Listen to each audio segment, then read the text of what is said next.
Good morning my dear students. आज मैं कक्षा 8 में चैप्टर नंबर 9 ममता जो जयशंकर प्रसाद द्वारा लिखित है वह मैं आपको समझाऊंगी। सबसे पहले जयशंकर प्रसाद का थोड़ा सा परिचय मैं आपको देना चाहती हूँ। जयशंकर प्रसाद का जन्म जो है वो 1889 में वाराणसी में हुआ था। प्रसाद जी मूलतः कवि है। उन्होंने नाटक, कहानियाँ, निबंध और उपन्यास भी लिखे हैं। उनकी रचनाओं में मुख्य रूप से भारत की ऐतिहासिक संस्कृति की झलक मिलती है। उनके प्रमुख नाटक है चंद्रगुप्त, स्कंदगुप्त, ध्रुवस्वामिनी, कामायनी उनका प्रसिद्ध महाकाव्य है। उनका निधन जो है वह 14/1/1937 को हुआ था। तो जयशंकर प्रसाद द्वारा रचित इस कहानी की नायिका जो है वह है ममता। ममता वह विधवा है। वह रोहतास दुर्ग के मंत्री चूड़ामणि जो है उनकी स्नेहपालिता पुत्री है। वह बहुत ही दुखी है और जो चूड़ामणि जो है वह उसकी स्नेहपालिता जो पुत्री है उसके दुख में वो बहुत ही दुखी है। वे उसका भविष्य सुरक्षित करने का प्रयास करते हैं, किंतु पिता द्वारा भिजवाए स्वर्ण उपहारों को ममता लौटा देती है। डोलियों में छिपकर बैठे पठान सैनिकों ने अगले ही दिन दुर्ग पर अधिकार कर लिया। चूड़ामणि वहीं मारे गए, किंतु ममता जो है वो वहाँ से सुरक्षित काशी के उत्तर में स्थित एक विहार में जा पहुँची और वहीं रहने लगी। लंबा समय बीत गया। अपनी झोपड़ी में बैठी ममता दीप के आलोक में पाठ कर रही थी कि एक भीषण और हताश आकृति ने आश्रय मांगा। संकोच पूर्वक ममता ने अतिथि धर्म का पालन करते हुए उस पथिक को आश्रय दिया। वह पथिक कोई और नहीं हुमायूं था, जिसने सुबह होने पर अपने एक सैनिक मिर्जा को इस वृद्धा की टूटी झोपड़ी बनवाने का आदेश दिया। ममता अब 70 वर्ष की हो चली थी। अचानक उसे एक अश्वारोही की आवाज़ सुनाई दी जो उसी की झोपड़ी के बारे में पता पूछ रहा था। ममता उस मुगल अश्वारोही को वह स्थान सौंपकर अनंत यात्रा पर चली गई। उस स्थान पर एक आकर्षक मंदिर बना, जिसके शिलालेख पर सातों देश के नरेश हुमायूं और उसके पुत्र अकबर का नाम तो था, किंतु ममता का कहीं जिक्र तक न था।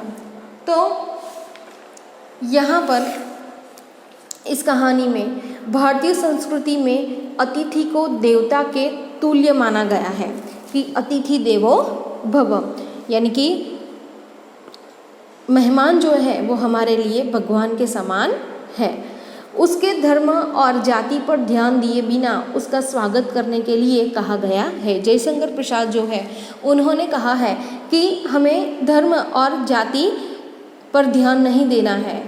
हमारे घर पर जो भी व्यक्ति आता है वो चाहे कोई भी जाति का हो, तो हमें उसका सत्कार बड़े प्यार से करना चाहिए, यानी कि उसका स्वागत अच्छे से करना चाहिए। इतिहास के आधार पर लिखी गई जयशंकर प्रसाद की इस कहानी का प्रमुख सूत्र है अतिथि देवो भव। कहानी के मुख्य पात्र ममता इसी भावना का अनुसरण करती है। उसका त्यागमय आचरण हमें प्रभावित किए बिना नहीं रहता। तो चलो इस कहानी को हम आगे समझते हैं।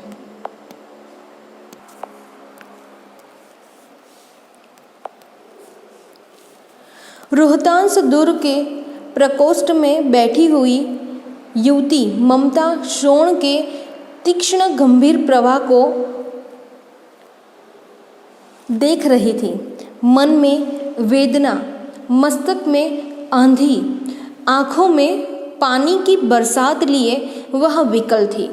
वह रोहतास दुर्ग के मंत्री चूड़ामणि की एक मात्र दुहिता थी। उसके लिए कोई अभाव होना असंभव था, परंतु वह विधवा थी। उसकी विडंबना का अंत कहाँ था? यहाँ पर दुर्ग शब्द दिया गया है। दुर्ग यानी कि किला। प्रकोष्ठ शब्द का अर्थ है भवन के पास वाला कमरा। फिर शोण यानी एक नदी का नाम है। तीक्ष्ण यानी कि तेज, गहरा जो हम कहते हैं वह। फिर है गंभीर प्रवाह यानी कि गहरा बहाव जो हम कहते हैं वह।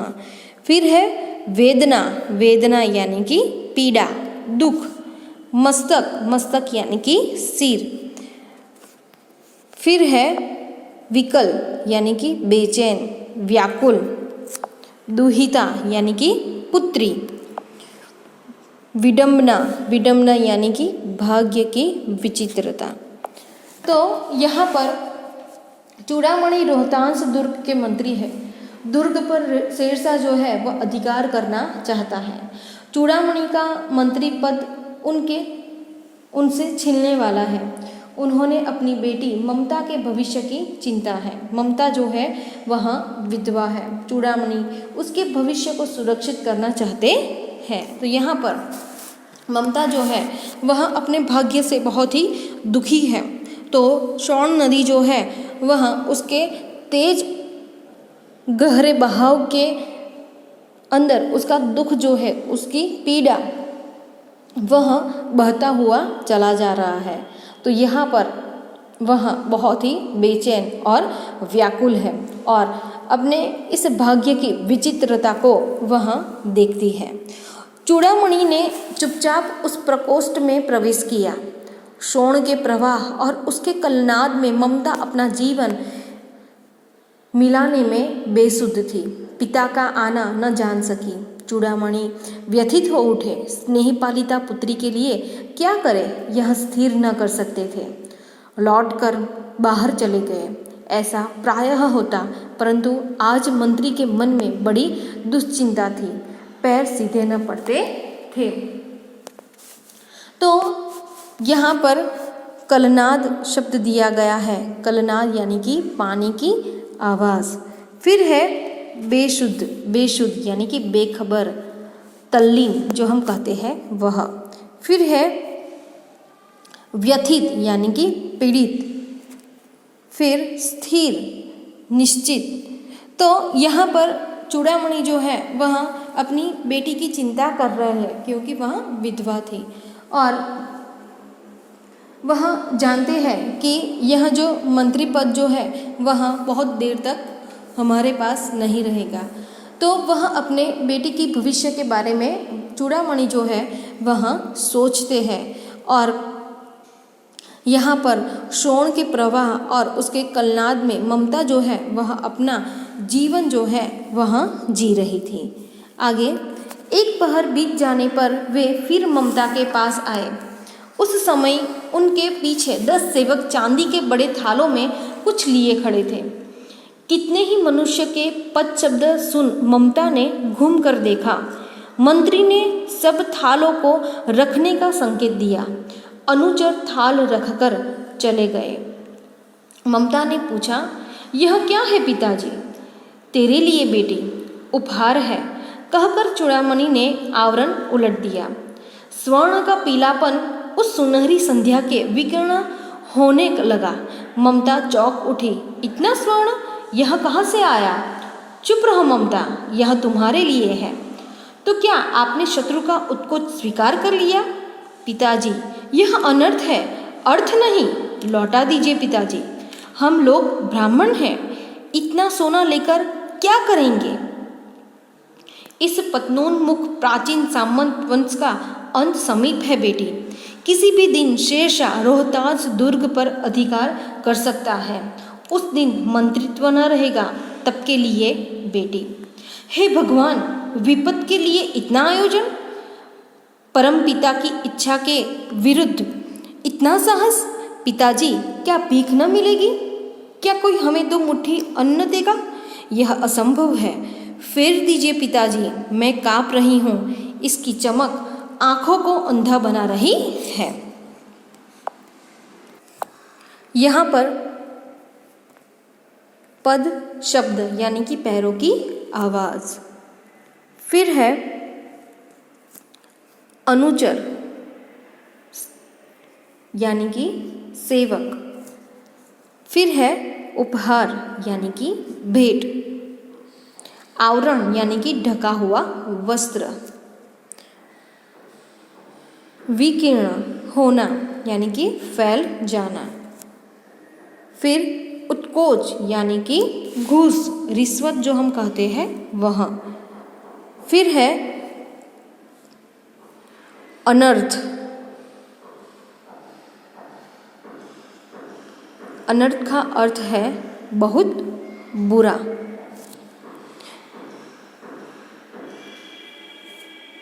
फिर है पतनोन्मुख यानी कि जिसका विनाश शीघ्र होने वाला हो वह, फिर है मंत्रित्व यानी कि मंत्री पद, आयोजन यानी कि पूर्व व्यवस्था। इस पैराग्राफ को हम जो संवाद होता है चूड़ामणि और ममता जो है उन दोनों के बीच संवाद होता है वह मैं आपको समझाती हूँ। तो ममता जो है उसको उत्कोच स्वीकार नहीं यानी कि रिश्वत उसको लेना पसंद नहीं था। चतुर शेरशाह चूड़ामणि को चांदी के थालों में सोना भरकर उत्कोच यानी कि रिश्वत देता है। चूड़ामणि चाहते हैं कि ममता इसे अपने पास रख ले, पर ममता इसे स्वीकार नहीं करती, वह इसे अनर्थ मानती है। चूड़ामणि ममता को मूर्ख मानता है। तो ममता जो है वह अपने पिताजी से कहती है कि क्या हम ब्राह्मण हैं तो क्या हमें भिक्षा नहीं मिलेगी, तो यह लेना उचित नहीं है। तब उनके पिता जो है वह ममता को समझाते हुए कहते हैं कि यह मंत्रित्व यानी कि मंत्री पद जो है वो हमारे पास बहुत देर तक नहीं रहेगा।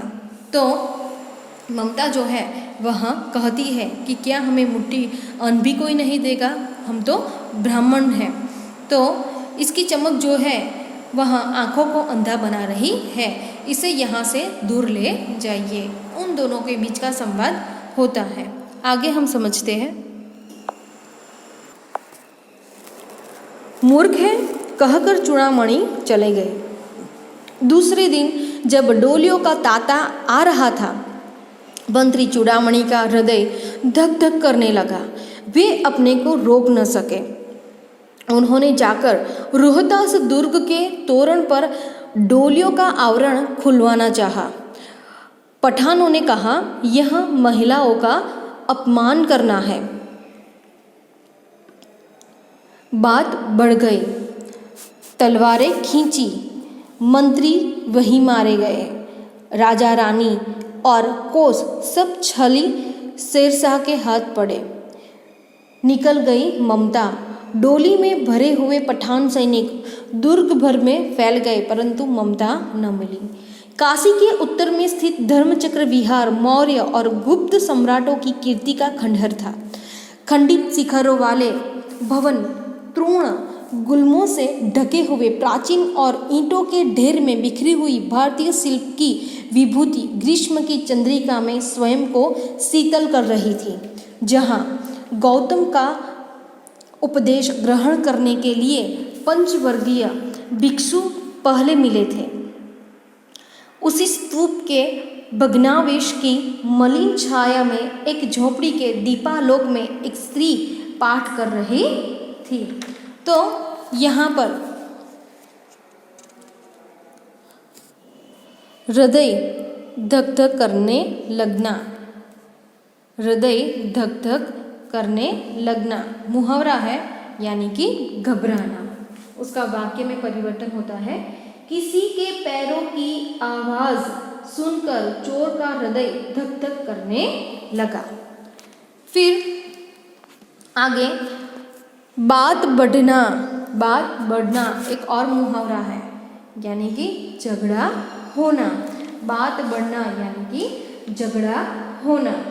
वाक्य बनाते हैं, बात बढ़ गई और दोनों में झगड़ा शुरू हो गया।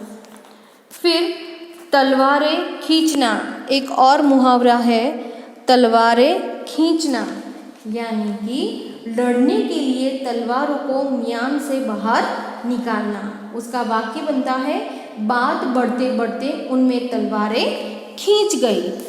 फिर है गुल्मों यानी कि घास और लताएं या झाड़ी। फिर है प्राचीन। प्राचीन शब्द का अर्थ है पुरानी।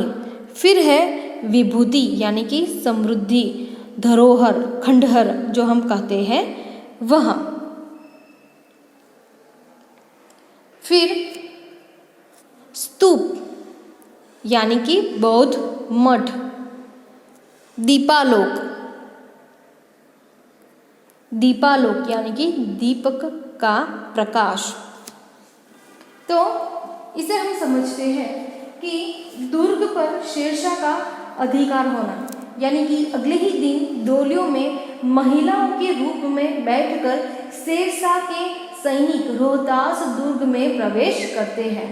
चूड़ामणि द्वारा विरोध करने पर उनका वध कर दिया जाता है, यानी कि चूड़ामणि जो है यानी कि ममता के पिता का वध वहां पर किया जाता है। चूड़ामणि की पुत्री ममता किसी तरह वहां से बच निकलती है। वह काशी के उत्तर में स्थित एक स्तूप के खंडहर में आश्रय लेती है। फिर यहाँ पर कहा गया है कि ईंटों के ढेर में बिखरी हुई भारतीय शिल्प की विभूति। तो यह मैं आपको समझाती हूँ कि काशी के उत्तर में धर्मचक्र विहार था। उसे मौर्य और गुप्त सम्राटों ने बनवाया था। वह उनकी कीर्ति का प्रतीक था, लेकिन अब वह खंडहर हो चुका था।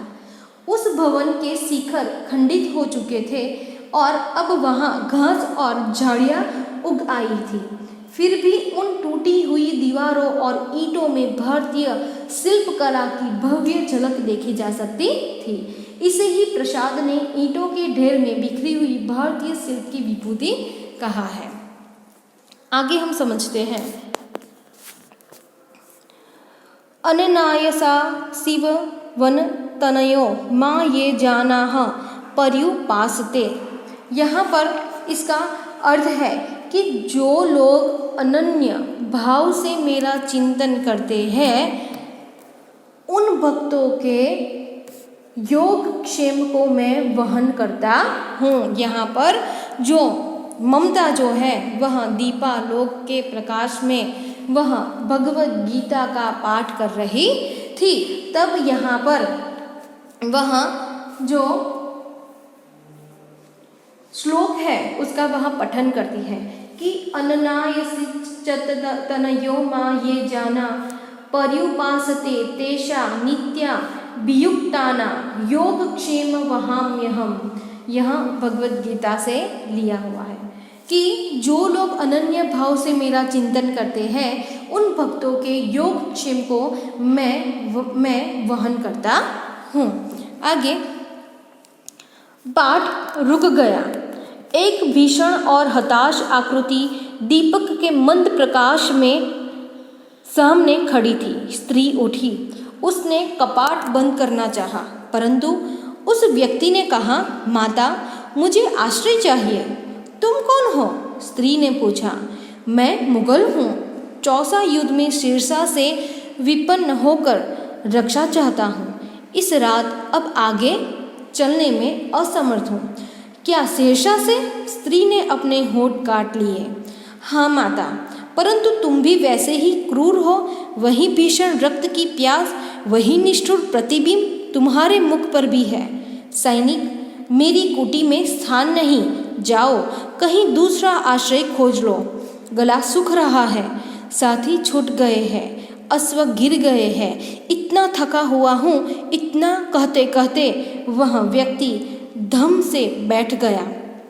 उसके सामने पूरा ब्रह्मांड घूमने लगा। स्त्री ने सोचा, यह विपत्ति कहाँ से आई। इसे हम समझते हैं कि हताश यानी कि निराश, मंद यानी कि धीमा, आश्रय उसका अर्थ है ठिकाना। फिर विपन्न उसका अर्थ है संकटग्रस्त। फिर होठ काट लेना, यह एक मुहावरा है, यानी कि क्रोध व्यक्त करना। फिर क्रूर यानी कि निर्दयी, ब्रह्मांड घूमना यानी कि सारी सृष्टि जो है वह घूमना यानी कि चक्कर आना। तो यहाँ पर ममता जो है वह दीपक के प्रकाश में गीता का पाठ कर रही थी। तब अचानक एक अतिथि यानी कि एक रात दीपक के प्रकाश में ममता जो है वह गीता का पाठ कर रही थी। उसी समय एक भीषण और हताश व्यक्ति उसकी झोंपड़ी के द्वार पर आकर खड़ा हुआ। वह मुगल बादशाह हुमायूं था। चौसा के युद्ध में सिरसा से पराजित होकर वह जान बचाने के लिए भाग निकला था। वह बहुत प्यासा और थका हुआ था।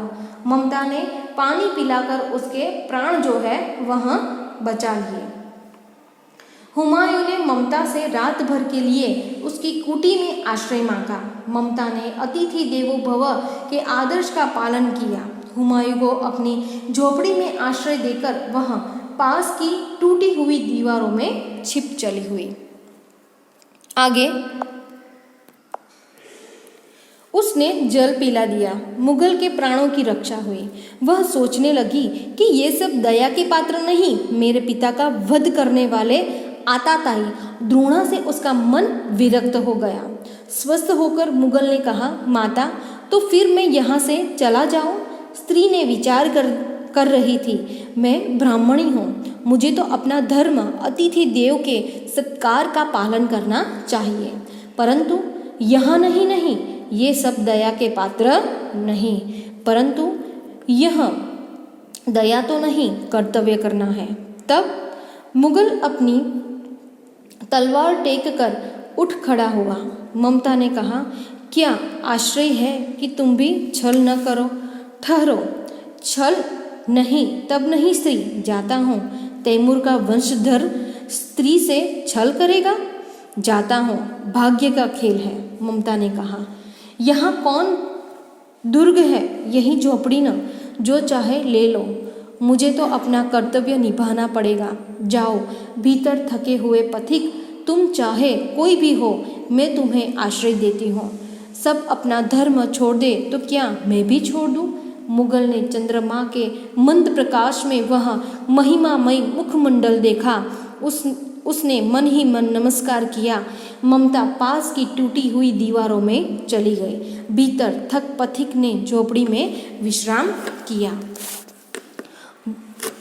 यहाँ पर वध शब्द दिया गया है, उसका अर्थ है हत्या। फिर आताताई यानी कि उसका अर्थ है अत्याचारी, दुष्ट। द्रोणा शब्द का अर्थ है नफरत। विरक्त शब्द का अर्थ है खिन्न, दुखी।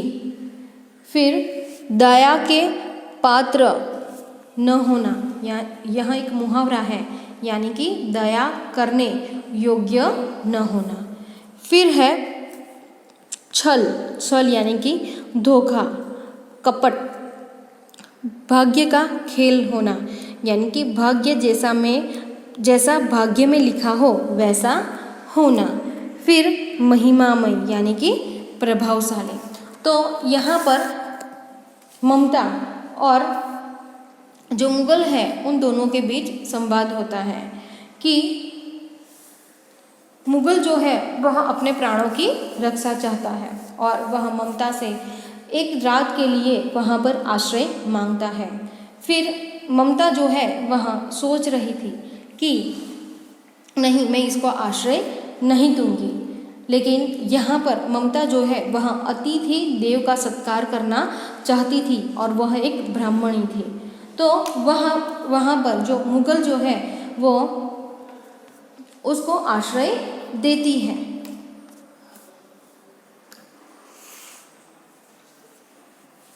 तो हुमायूं ने ममता से रात भर के लिए उसकी कुटी में आश्रय मांगा। ममता जो है वह अतिथि देव भव के आदर्श का पालन करती है। हुमायूं को अपनी झोपड़ी में आश्रय देकर वह पास की टूटी हुई दीवारों में छिप चली गई।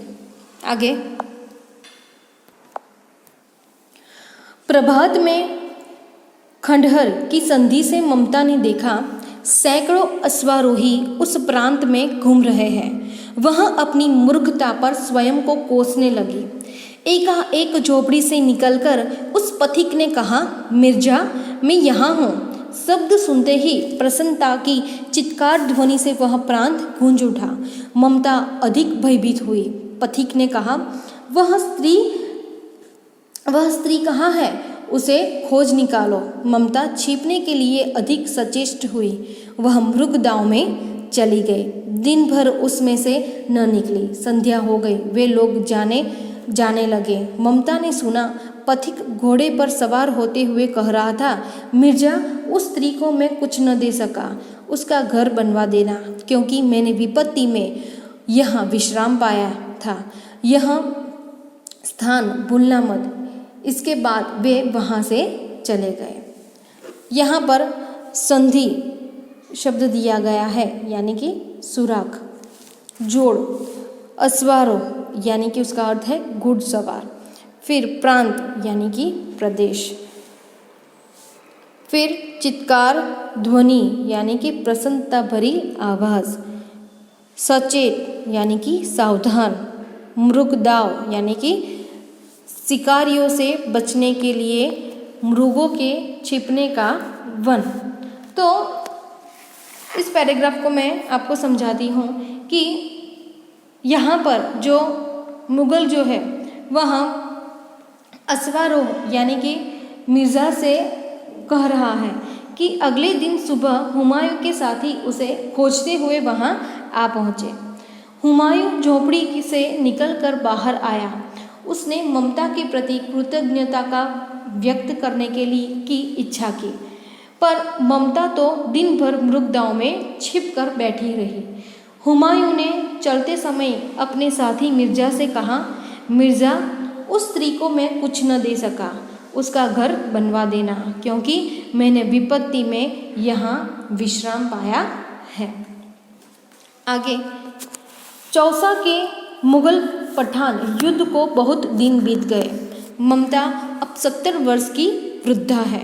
एक दिन वह अपनी झोपड़ी में पड़ी थी। शीतकाल का प्रभाव था। उसका जीर्ण कंकाल खांसी से गूंज रहा था। ममता की सेवा के लिए गांव की 2-3 स्त्रियां घेर कर बैठी थी, क्योंकि ममता आजीवन सबके सुख दुख की सहभागिनी रही थी। ममता ने जल पीना चाहा। एक स्त्री ने सीपी से जल पिलाया। सहसा एक अश्वारोही उसे उसी झोपड़ी के द्वार पर दिखाई पड़ा। वह अपनी धुन में कहने लगा, मिर्जा ने जो चित्र बनवा कर दिया है वह तो इसी जगह का होना चाहिए। वह बुढ़िया मर गई होगी। अब किससे पूछूं कि एक दिन शहंशाह हुमायूं किस छप्पर के नीचे बैठे थे। यह घटना भी तो 47 वर्ष की से ऊपर की हुई है। ममता ने अपने विकल कानों से सुना। उसने पास की स्त्री से कहा, उसे बुलाओ। अश्वरोही पास आया। ममता ने रुक रुक कर कहा, मैं नहीं जानती कि वह शहंशाह था या साधारण मुगल, पर एक दिन इसी झोपड़ी के नीचे वह रहा। मैंने सुना था कि वह मेरा घर बनवाने की आज्ञा दे चुका था। भगवान ने सुन लिया। आज मैं इसे छोड़े जाती हूँ। अब तुम इसका मकान बनाओ या महल। मैं अपने चिर विश्राम गृह में जाती हूँ। यहाँ पर जीर्ण कंकाल यानी कि वृद्ध, जीर्ण यानी कि वृद्ध और कंकाल यानी कि जर्जर शरीर का ढांचा। आजीवन उसका अर्थ है जीवन भर। तो यहाँ पर जो ममता है वह यह घटना को घटे हुए 47 साल बीत गए थे। ममता 70 साल की हो चुकी थी। उसके जीवन का अंत भाग आ गया था। उस समय मिर्जा के बनाए हुए चित्र के आधार पर एक घुड़सवार ममता की झोपड़ी के पास पहुंचा। उसे बादशाह अकबर ने उस जगह का पता लगाने के लिए भेजा था, क्योंकि वहाँ एक रात उसके पिता ने विश्राम किया था। ममता ने उस घुड़सवार को अपने पास बुलाया और कहा, तुम यहाँ मकान बनाओ या महल, मैं तो अब अपने चिर विश्राम गृह में जा रही हूँ। यहाँ पर चिर विश्राम गृह में जाना यानी कि उसका अर्थ है मृत्यु होना। राम राम रटते रटते बाबा जी चिर विश्राम गृह में चले गए, यह उसका सेंटेंस है। आगे हम समझते हैं। बुढ़िया के प्राण पखेरु उड़ गए, वह अश्वारोही अवाक खड़ा रह गया। वहाँ एक अष्टकोण मंदिर बना और उस पर शिलालेख लगाया गया। सातों देश के नरेश हुमायूं ने एक दिन यहीं विश्राम किया था। उनके पुत्र अकबर ने उनकी स्मृति में वह विशाल गगनचुंबी मंदिर बनवाया था, पर उसमें ममता का कहीं नाम न था। तो यहाँ पर अष्टकोण मंदिर बनवाया था। बाद में ममता की झोपड़ी की जगह एक अष्टकोण मंदिर बना। उसमें हुमायूं का नाम था, जिसकी याद में वह बनवाया गया था, और शहंशाह अकबर का नाम था, जिसमें उसे बनवाया था। ममता का कहीं नाम न था। तो यहाँ पर ममता जो है वह मुगल यानी कि हुमायूं को यहाँ पर आसरा देती है, लेकिन यहाँ पर जो ममता है जिसने आश्रय दिया था उसकी विपत्ति में उसकी सहायता की थी। तो इस अष्टकोण मंदिर के बड़े बड़े शिलालेखों पर ममता का कहीं पर भी जिक्र तक न था।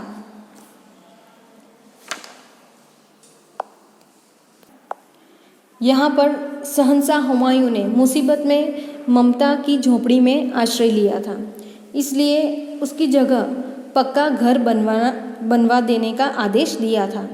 हुमायूं के बाद उसका बेटा अकबर शहंशाह बना, तो उसने उस झोपड़ी की जगह एक अष्टकोण मंदिर